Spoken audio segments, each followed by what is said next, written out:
Assalamualaikum warahmatullahi wabarakatuh.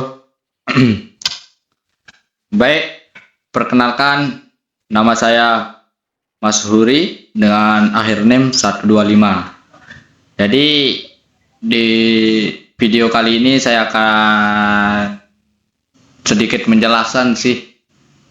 Cuman mau menjelaskan sedikit apa yang saya tahu dari tentang cloning gen. Jadi apa sih itu apa sih cloning gen? Jadi cloning gen itu adalah teknik penggandaan gen atau organisme yang menghasilkan keturunan dengan sifat hereditas dan penampilan yang sama seperti induknya, baik pada tumbuhan, hewan maupun manusia. Dan pada tahun 1971 sampai 1973 ada ilmu genetika mengalami revolusi besar dengan berkembangnya teknologi DNA rekombinan, yaitu metode yang memungkinkan peneliti memotong atau memasukkan dan menggabungkan DNA dari berbagai organisme. Nah, teknologi ini menjadi dasar dari rekayasa genetik dan inti utama dari proses tersebut adalah cloning gen yang digunakan untuk memperbanyak gen tertentu agar dapat diteliti atau dimanfaatkan lebih lanjut. Nah, jadi cloning gen ini juga mempunyai tahap.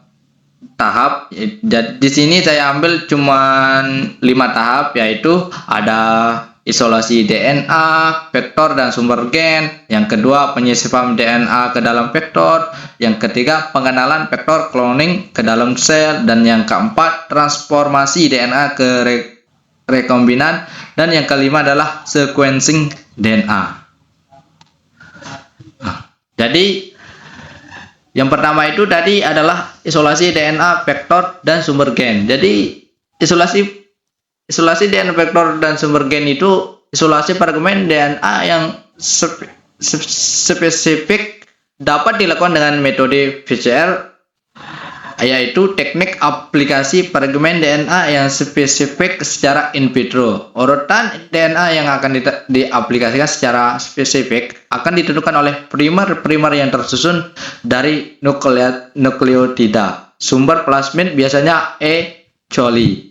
Plasmid ini membawa gen yang berguna seperti amplir yang memberikan resistensi terhadap antibiotik amplicin dan itu. Jadi yang kedua itu adalah penyisipan DNA ke dalam vektor. Proses ini, penyisipan atau penyambungan molekul fragmen DNA dengan molekul DNA vektor disebut ligasi. Biasanya ligasi terjadi antara ujung gugus fosfat dengan gugus hidroksil. Ligasi antara fragmen DNA yang memiliki ujung lekat covalent yang komplementer jauh lebih efisien dibandingkan dengan ujung tumpul setelah pencampuran.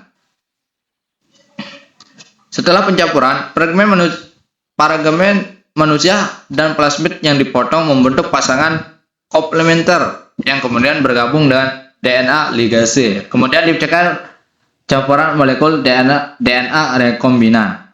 Nah, yang ketiga itu pengenalan vektor cloning ke dalam sel.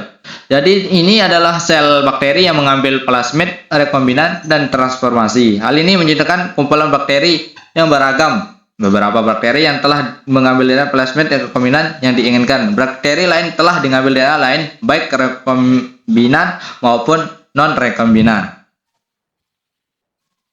Dan yang keempat itu ada transformasi DNA rekombinan. Jadi ini adalah transformasi DNA adalah proses transfer DNA plasmid rekombinan ke dalam sel inang. Nah, syarat utama dalam transfer DNA rekombinan ini adalah sel inang harus dibuat kompeten lebih dahulu. Sel kompeten tersebut kemudian dicampur dengan plasmid rekombinan untuk proses transformasi ke dalam sel inang. Proses ini yang disebut elektroforasi, yaitu mendorong DNA ke dalam sel dengan dialiri arus listrik. Nah, yang terakhir itu adalah sequencing DNA. Nah, jadi pada langkah terakhir ini penyelesaian cloning bakteri untuk mendapatkan cloning yang diinginkan dengan cara ex-gal atau pemotongan dengan enzim transkripsi, seleksi dengan ex-gal digunakan untuk mengidentifikasi plasmid rekombinan dengan komplementasi.